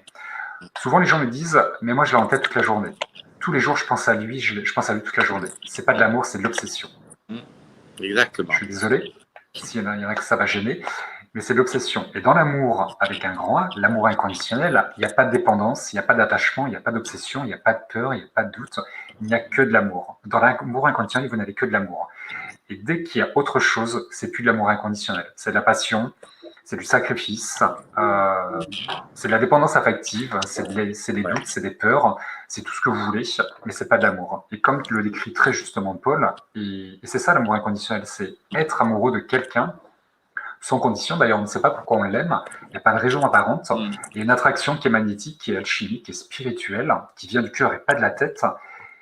Et il n'y a que de l'amour. Il n'y a que de l'amour. Et forcément, quand tu es dans cet état d'amour, l'amour, tu le vois partout et tu en veux partout, quoi. Il n'y a plus de colère, il n'y a plus de guerre, il n'y a plus toutes ces choses, ces séparations qu'il y a entre nous. Hein, c'est la, on est tous séparés dans nos corps de matière et les âmes, lorsqu'elles sont de l'autre côté, elles ont ce sentiment d'unité que l'on perd, nous, dans la dualité, ce qu'on appelle la blessure de séparation entre nous. Et c'est là où il faut créer un monde de fraternité, d'universalité, et se rappeler de qui nous sommes. Et dans cet amour, il n'y a que de l'amour. Donc dès qu'il y a autre chose que de l'amour, on n'est pas dans l'amour. Et on ne nous apprend pas tout ceci. Et c'est ça, on nous conditionne à aimer. C'est ça un petit peu ce qui est difficile dans ce parcours, c'est que ce qu'on appelle l'étape de la lune de miel, c'est ça, c'est cet instant qui est des fois très court, où on devient amour et qui tout d'un coup, on nous arrache. Et en fait, ce n'est pas l'autre qu'on nous arrache, c'est cet état d'amour inconditionnel. Et c'est là ce qui fait la différence entre un couple normal et un couple divin, quoi. Parce qu'on a tous été blessés en amour. Enfin, moi, je connais personne qui n'a pas été blessé en amour. Dans mon parcours de vie, j'en ai vu et revu, tout le monde a souffert d'amour. Mais cette espèce d'amour qu'on a à un moment donné retrouvé en nous-mêmes, tu sais à quoi je ferais référence?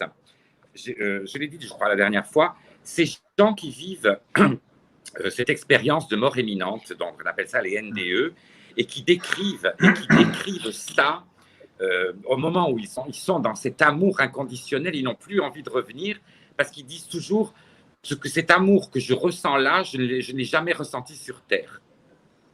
Que ce soit pour un amoureux, une amoureuse, un enfant, une famille, peu importe. Cet état qu'ils ressentent au moment où ils vivent cette expérience, c'est-à-dire qu'on les met dans cet état d'amour d'eux-mêmes inconditionnel. Et évidemment, ils ne veulent plus revenir sur Terre, affronter la dualité.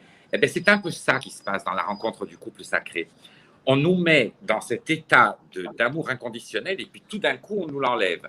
Comme pour nous dire, c'est ce que j'ai marqué ce que j'ai écrit dans mon premier livre, on te montre ce où tu dois arriver tout seul et on te l'enlève pour que tu y arrives tout seul à cet état-là.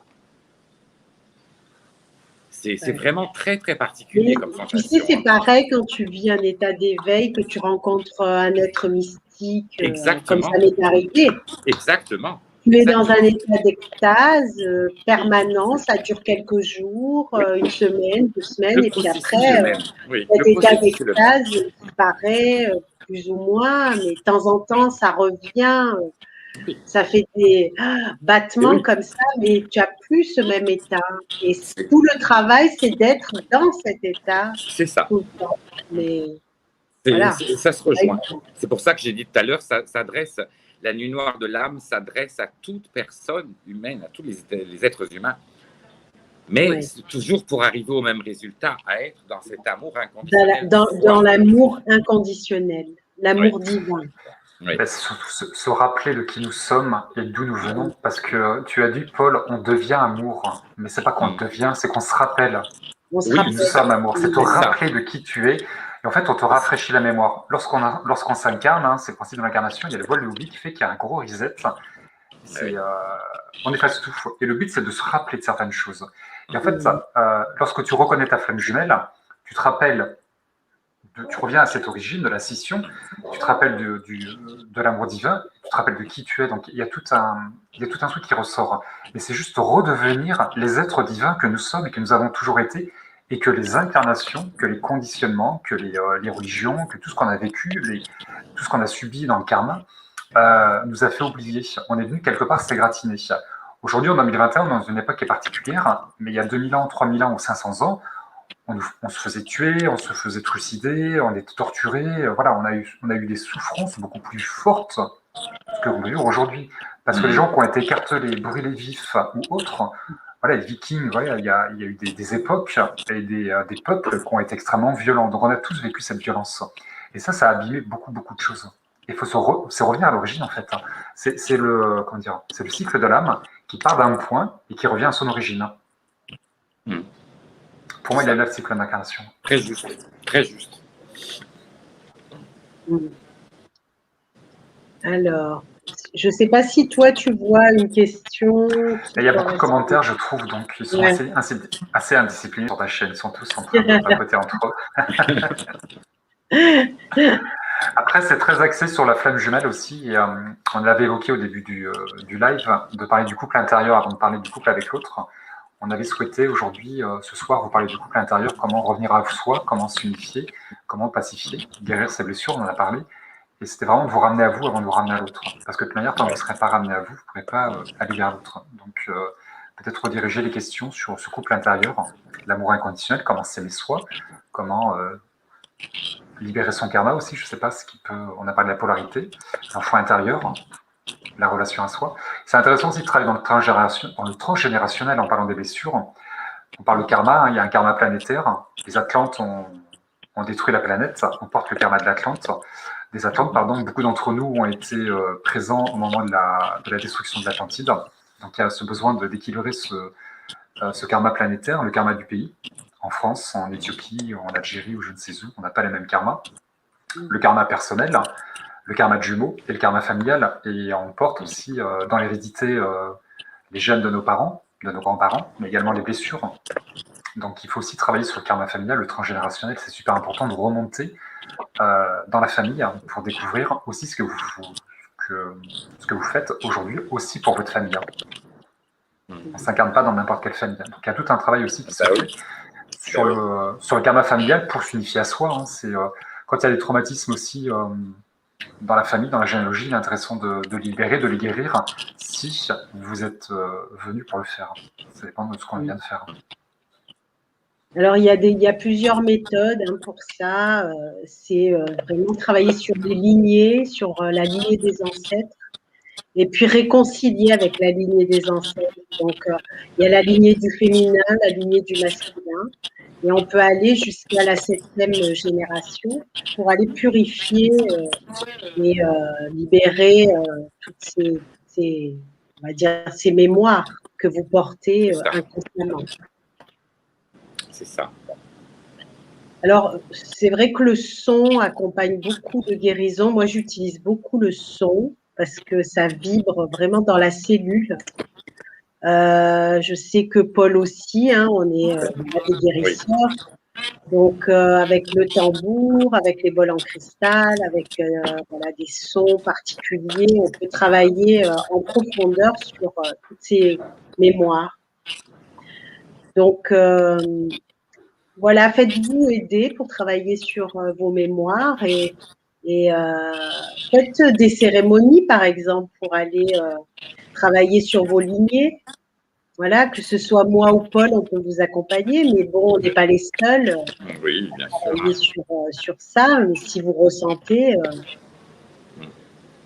voilà quoi, c'est quand même un travail extraordinaire de pouvoir réconcilier avec les ancêtres. Et de ne plus être porteur de tous les fardeaux que nos ancêtres nous ont laissés. Et c'est le meilleur moyen pour initier ce travail de réconciliation intérieure du couple sacré et libérer, en libérant toutes ces mémoires, je veux dire. Ouais. Une question de Claire, je trouve intéressante.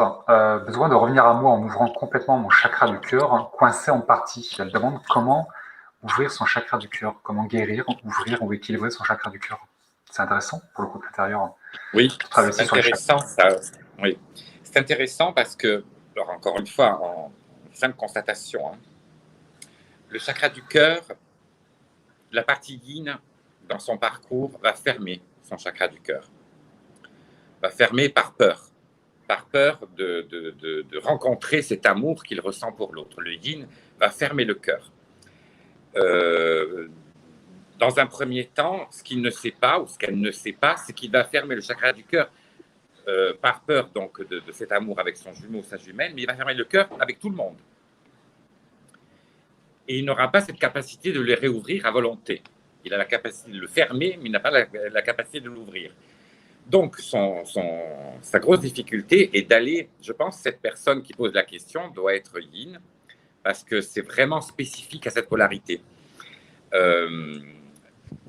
Le travail consiste à justement travailler avec d'autres, ce que certains appellent les énergies tierces, les âmes sœurs, les relations karmiques, pour réouvrir ce chakra du cœur, parce que le fait de le réouvrir, à ce moment-là, l'âme va prendre les commandes et va lui montrer quelle est la bonne personne qu'il aime ou qu'elle aime vraiment. Et ça, c'est très particulier au yin, hein, de fermer son chakra du cœur. Le yang, en général, il a le chakra du cœur assez ouvert. Ça, moi, j'aimerais... C'est une constatation, hein, de par le nombre. J'aimerais juste porter une petite précision sur le cœur, parce que peut-être que certains ne le savent pas. Mais le cœur, c'est vraiment... il y a énormément de neurones dans le cœur. Généralement, on nous dit de réfléchir à partir du cœur plutôt que de réfléchir à partir de la tête et de nos égos et de nos peurs. Donc, pour prendre une décision, il faudrait se poser sur notre cœur.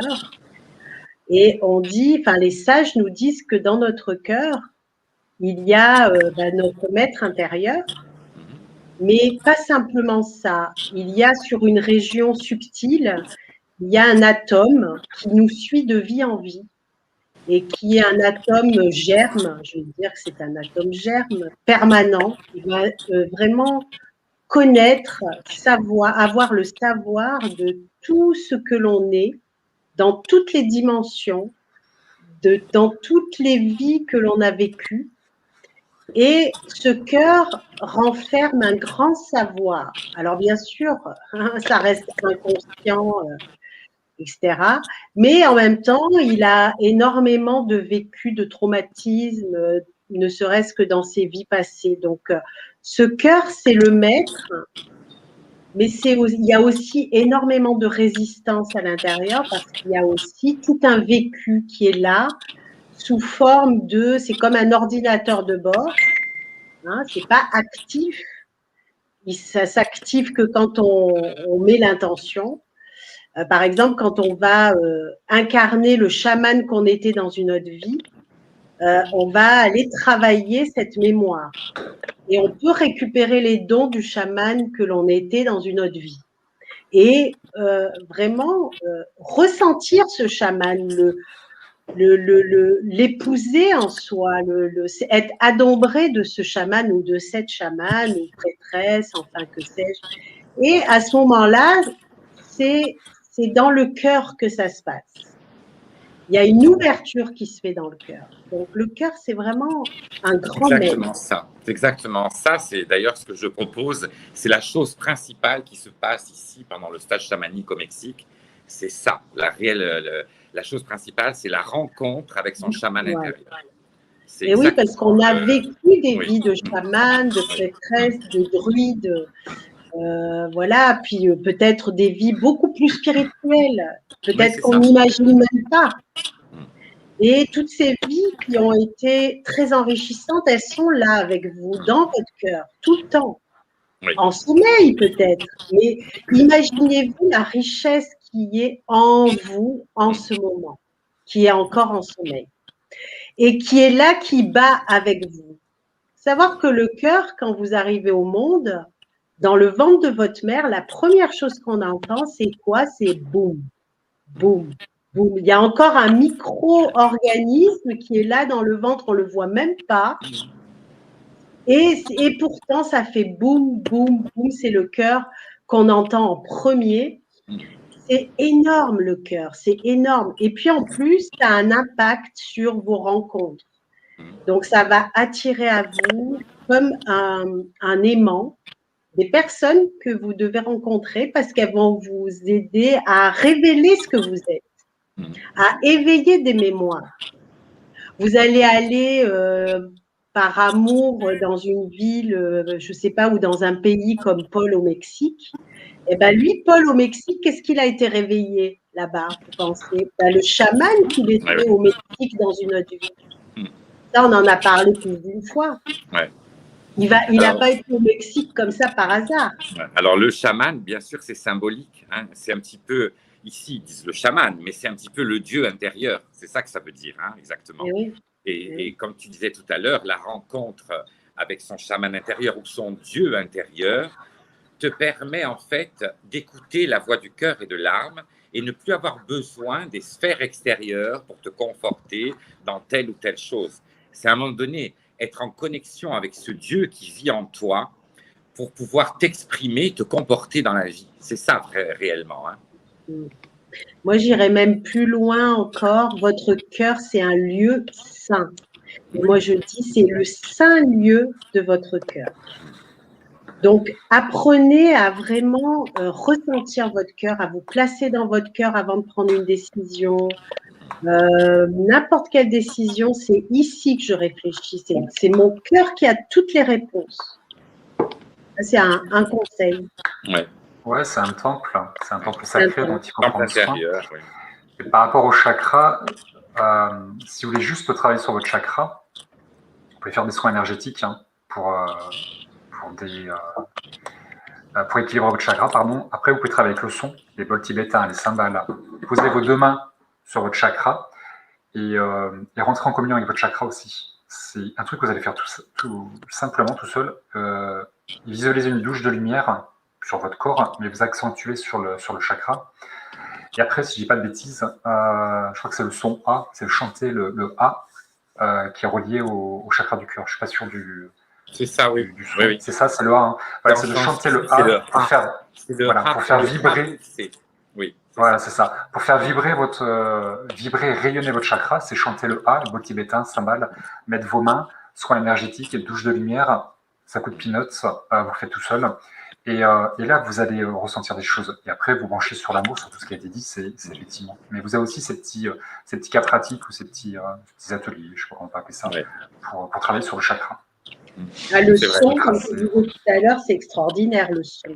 Puissant. Le tambour chamanique, c'est exceptionnel, quoi. Les bols tibétains, moi, je suis très, très sensible au moi, son. Je travaille beaucoup avec le tambour, les bols, ah ouais, c'est le bol en cristal, beaucoup. C'est mes outils. Et après, je me laisse inspirer suivant ce qu'il y a à faire, mais c'est extraordinaire. Donc, j'avais vu une question. Le cœur est le siège de l'âme. S'il n'y a plus de questions, je peux proposer le petit transfert énergétique, s'il n'y a plus de questions. Regarde bien, David. Non, il y a beaucoup de commentaires, c'est principal. Et puis après, tu as les questions qu'est-ce que fait l'autre, qu'est-ce que fait l'autre et qu'est-ce que fait l'autre. Oui, voilà. Qu'est-ce que fait l'autre Et l'autre, il fait ce qu'il a envie de faire, et puis voilà. C'est ça. On n'est pas dans le couple intérieur, là. Donc, qu'est-ce que fait l'autre c'est le couple extérieur, ça. Donc, l'important, c'est d'être bien avec soi-même. Si on est bien avec soi-même, on n'a pas besoin de savoir ce que fait l'autre. L'autre, il fait sa vie. Mais il est là, le couple intérieur. Hein. Voilà. Quand tu as construit ton couple intérieur, tu ne demandes pas ce que l'autre y fait. Tu n'en as pas besoin, en fait. L'autre est en toi. Dans le couple sacré, l'autre est en toi, de toute manière. Il t'habite. Il t'habite intérieurement. Donc, extérieurement, peu importe. Ouais. Complètement. Alors, peut-on prendre des cristaux avec, j'imagine, avec le son? Oui. C'est ça? Il y a Après, oui, on peut aussi s'accompagner avec la lithothérapie. Hein. Oui. Les cristaux, le quartz rose, qu'est-ce qu'il peut y avoir encore? Oui, la lithothérapie va vous aider aussi, effectivement, dans l'amour de soi, pour les chakras ou autres, ça dépend. Mais oui, il faut, il n'y a pas d'obligation, mais c'est un outil aussi, la lithothérapie. On peut s'appuyer de la lithothérapie. La nature, allez vous gorger dans la nature, ça va vous faire un bien fou. C'est l'amour inconditionnel, la nature. Mais oui, c'est ça. Il est là aussi, hein. Les animaux, la nature. Oui. Être à l'écoute. La nature nous parle en permanence, nous envoie des Oui. signes et des choses en permanence. Les guides parlent à travers la nature. Ça aussi, on le voit au Mexique. Encore une fois, on a vécu dans ce dernier stage des choses impressionnantes, vraiment. Hein. Les stagiaires et moi-même, on a halluciné devant les synchronicités qui ont pu se dérouler. Hein. Alors, est-ce que la blessure originelle est la même pour les polarités? Oui. Oui, c'est la session de l'œuf. C'est la session de l'œuf cosmique. C'est la même blessure, mais qui est en fait, c'est une blessure. La blessure originelle, c'est une blessure qui est coupée en deux. Donc, vous avez chacun la moitié de la blessure. Vous avez le côté gauche et l'autre le côté droit de la blessure. Ouais. Le côté yin, le côté yang de la blessure, vous appelez ça comme vous voulez. Vous êtes une âme scindée en deux. Donc, la scission crée une blessure. Donc, c'est une blessure commune. Et lorsque vous guérissez la blessure originelle, vous vous retrouvez au milieu, dans la guérison. Donc, oui, c'est la même blessure, effectivement. Oui. Et comme disait Paul tout à l'heure, on a tous été blessés par amour, dans une relation amoureuse. Et cette blessure est reliée également à l'amour. C'est une mauvaise perception de l'amour, je trouve. Oui, c'est ça. Très juste.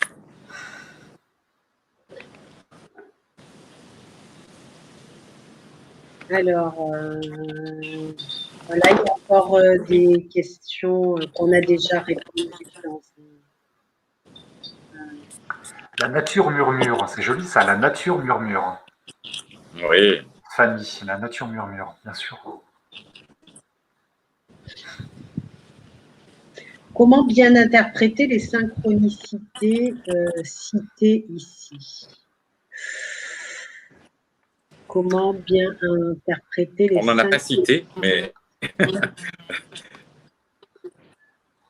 il faut écouter encore une fois son chaman, sa voix intérieure, son guide intérieur, pour savoir si ça correspond ou pas, quoi.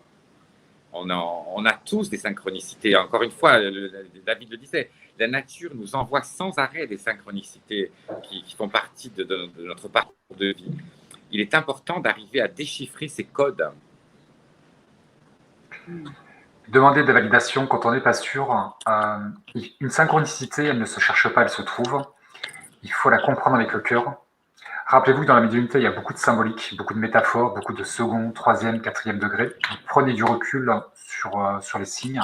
Laissez-vous le temps de les décrypter, de les comprendre. Et lorsque vous avez une compréhension de votre synchronicité, vous demandez une validation de vos guides. Et vous laissez faire. Vous me dites, voilà ce que j'ai compris du signe. Est-ce que c'est ça ou est-ce que c'est pas ça? Ils vont vous valider. Les guides de lumière ne sont pas là pour vous laisser dans l'ignorance. Donc, si jamais vous vous trompez, ils vont faire en sorte de vous faire sortir de l'ignorance. Faites-leur confiance. Oui, c'est ça.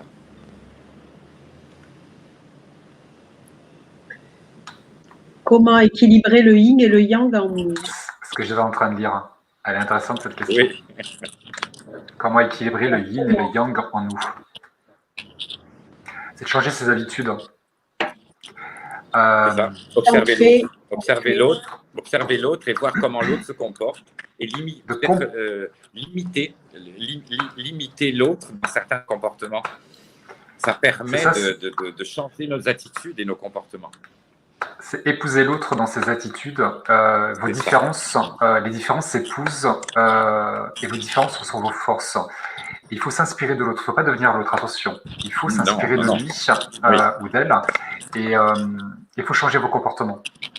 Dans tout ce qui est peur, doute, le contrôle, vos attentes et autres, c'est de travailler dessus pour arriver à l'équilibre. C'est l'équanimité aussi, l'équanimité. Qui fait que, quelles que soient les fluctuations extérieures, je suis dans ma paix intérieure. Je ne suis pas dérangé. Ouais. Il y a deux grands fléaux, deux grands circuits énergétiques, deux grands principaux, c'est l'amour et la peur. Voilà, c'est les deux qui vont primer dans n'importe quel domaine.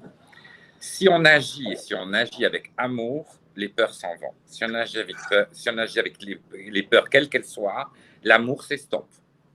C'est les deux plus importants circuits énergétiques. C'est l'opposé. La peur est opposée à l'amour. C'est ça.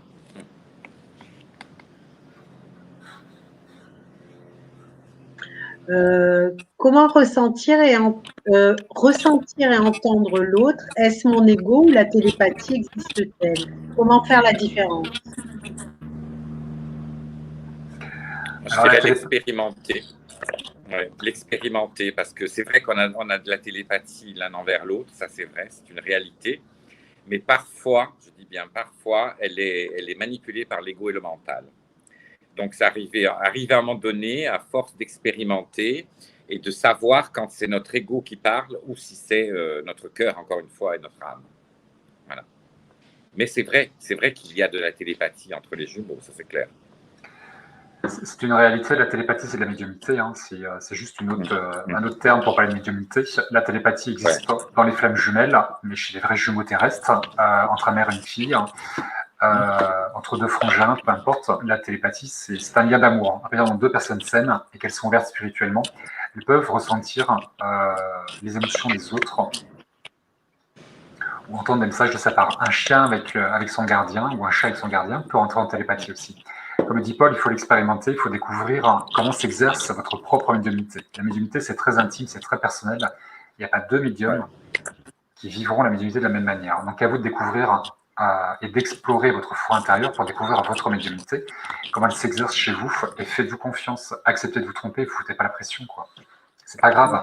Si la télépathie elle est filtrée par votre mental et votre ego, au départ, de toute manière, la médiumnité, c'est pas ça, hein, c'est un muscle qu'il faut développer et il faut y aller, quoi. Donc, au début, il y aura forcément des choses qui seront un peu filtrées ou erronées par l'ego et le mental, mais c'est pas grave. Laissez-vous du temps. Et puis, faut pas tout prendre non plus pour l'argent comptant et il faut prendre du recul sur ce qui vous est donné par vous ou par un médium. Donc, mais ça se découvre, tout ça. Ça se découvre. Est-ce que tu vois des questions pertinentes, mon cher David? Non, mais par contre, il y a un commentaire qui est excellent de Elodie. Je ne suis experte en rien. Il me semble juste que les relations sauveur-victime ne sont jamais équilibrées. Je trouve ça excellent. Ouais. Ah, ça, les commentaires comme ça, moi, j'adore. Ouais. C'est très juste. Et toi, ce qui est chouette dans ce genre de commentaires, c'est que les personnes qui sont dans le chat, ils ont une mine d'or à l'intérieur d'eux. C'est une richesse d'informations. Et il n'y a pas besoin d'être youtubeur ou thérapeute comme nous pour pouvoir donner les informations. Et quand tu lis ce genre de commentaires, mais c'est d'une justesse et d'une profondeur. Et pour moi, tout est dit. Et voilà, je ne sais pas qui est, peut-être que c'est une thérapeute, cette dame, Elodie, là. Mais je trouve ça génial. Et je trouve ça génial, mais vraiment. Et on trouve des informations absolument partout, dans les bouquins, dans des vidéos, à la télévision, dans des chansons, dans des films, en regardant la nature, en regardant des gens dans la rue aussi. Moi, je me suis trouvé dans des scènes où quand tu vois les gens, ou quand tu écoutes les gens parler à la caisse d'un supermarché, sans épier, des fois des trucs qui font tilt, et là aussi c'est des synchronicités. Et j'ai découvert des choses exceptionnelles. Moi j'ai été transpercé de haut en bas et de bas en haut par des situations auxquelles je ne pensais pas assister. Et ça te traverse, ça te dit waouh, là il y a un truc, quoi. Il y a un vrai message. Ouais. C'est exceptionnel. Je trouve ça génial.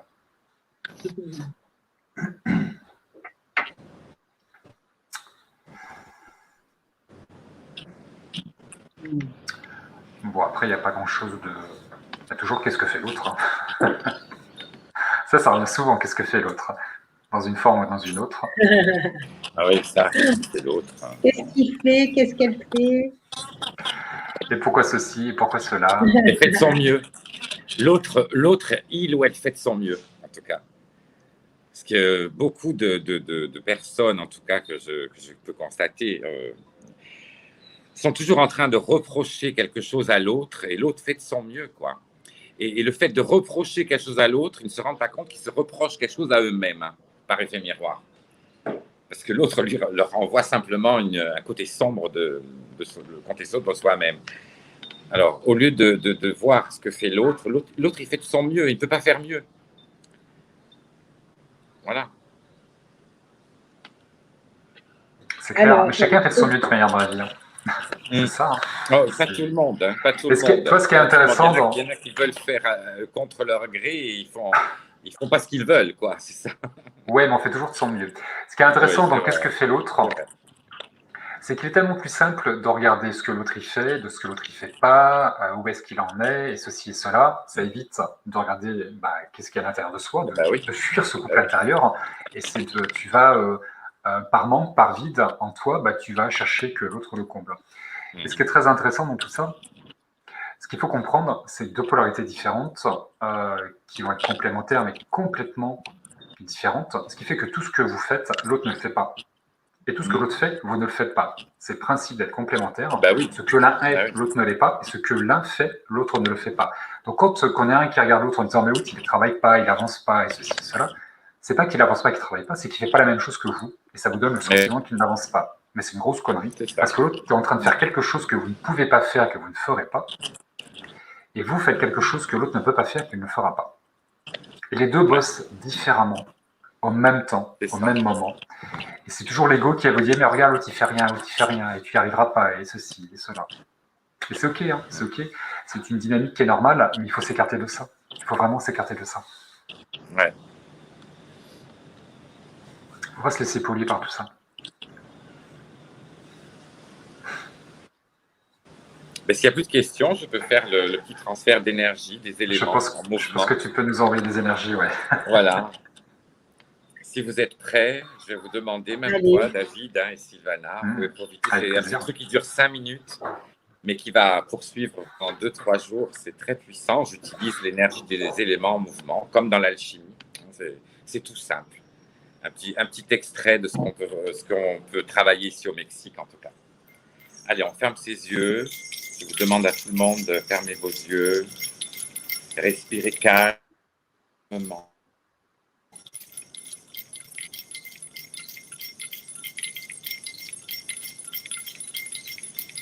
Je demande l'ouverture de la porte de l'Est et que tous les esprits de l'Est soient en paix et en harmonie. Et je demande l'ouverture de la porte du Nord de nos ancêtres et que tous les esprits du Nord soient en paix et en harmonie. Et je demande l'ouverture de la porte de l'Ouest et que tous les esprits de l'Ouest soient en paix et en harmonie. Et je demande l'ouverture de la porte du Sud et que tous les esprits du Sud soient en paix et en harmonie. Je demande l'ouverture de la porte du Zénith, du macrocosme, et que tous les esprits et guides du Zénith soient en paix et en harmonie. Et je demande l'ouverture de la porte du Nadir, du microcosme, et que tous les guides et esprits du Nadir soient en paix et en harmonie. Je demande à ce que notre terre-mère Gaïa, la Pachamama, soit protégée, ainsi que nous-mêmes, et au peuple des étoiles de nous accompagner pour être en paix et en harmonie.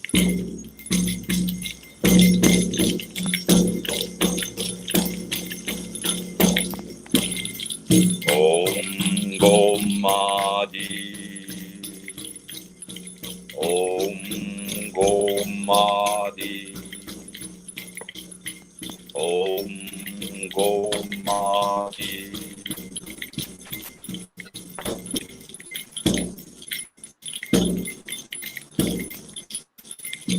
J'appelle maintenant l'esprit du feu divin sacré. Les éclairs, la foudre, les dragons, les salamandres,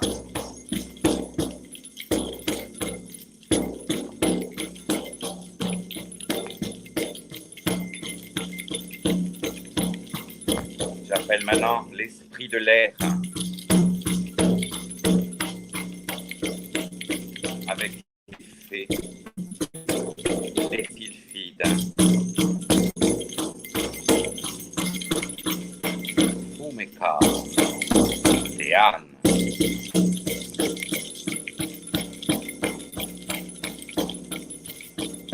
J'appelle l'esprit de l'eau,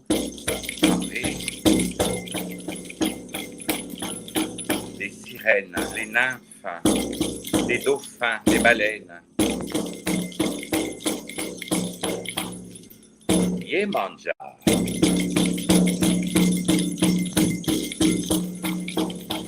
J'appelle l'esprit de la terre, Manka.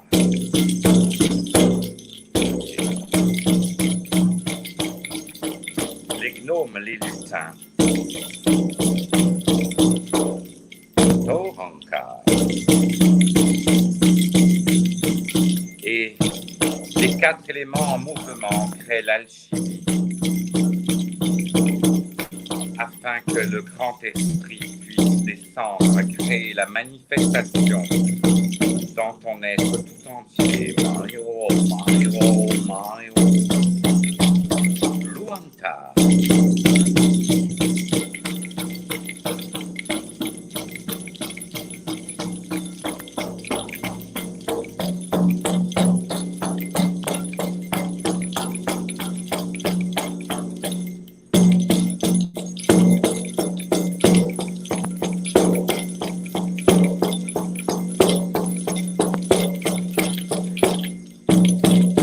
Ressentir ton chakra du cœur à l'avant et à l'arrière de ton corps qui s'ouvre. Et tout en gardant tes yeux fermés, tu vas poser tes mains sur ton chakra du cœur. Et tu vas écouter et entendre et voir avec les yeux du cœur ce bel enseignement qui m'a été transmis par mon maître du Tao, Idriss Lahore. Infinie gratitude. Écoute ces belles paroles et transmissions avec les yeux du cœur. Il existe un tunnel noir obscur dans la lumière infinie. Et on appelle cela temps. Lorsque tu entres dans ce tunnel obscur, on appelle cela naître.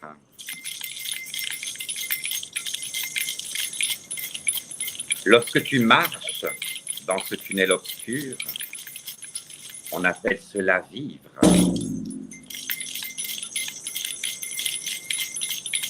Lorsque tu sors de ce tunnel obscur, on appelle cela mourir.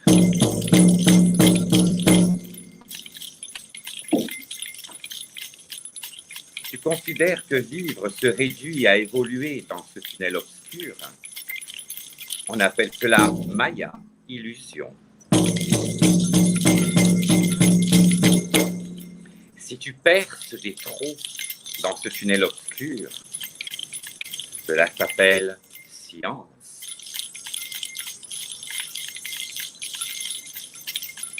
Savoir la lumière est autour de ce tunnel obscur. On appelle cela foi.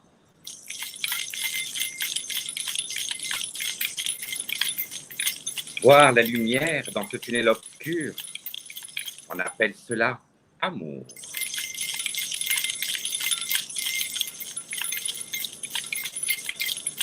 Voir la lumière à travers ce tunnel obscur, cela s'appelle sagesse.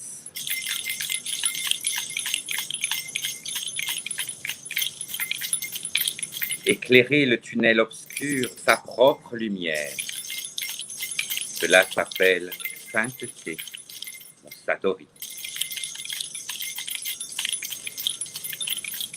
Ressentir l'unité entre la lumière et le tunnel obscur, ça ne s'appelle pas, car cela est au-delà des mots.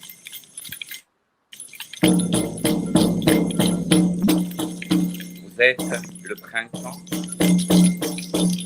vous êtes l'été, vous êtes l'automne, vous êtes l'hiver, vous êtes le noir, vous êtes le blanc.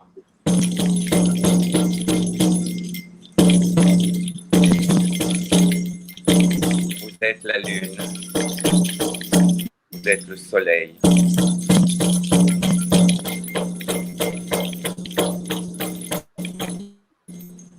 Nous sommes l'éclipse, nous sommes la création, nous sommes l'unité,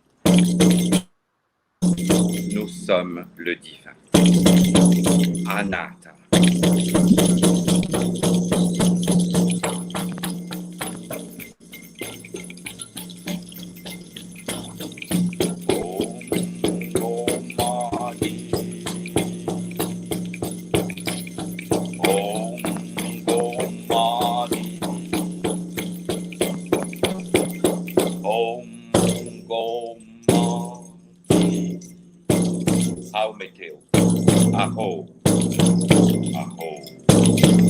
tarot.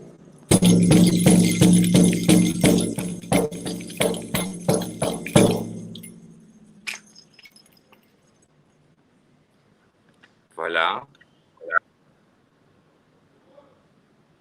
Vous allez prendre 3 grandes inspirations lentes et profondes et revenir dans votre propre corps physique et intégrer toutes ces belles énergies qui vous sont transmises d'ici des terres sacrées du Yucatan avec amour.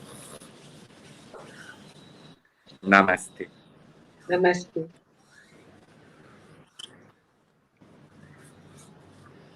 Merci Paul. Merci. Magnifique. C'était le petit cadeau du jour. Ouais. Du tunnel, je sais pas, je pense que c'est Romy ça, non? Je l'avais mis sur mon mur. Le texte du tunnel, il est magnifique. Oui. Je crois Romy, non?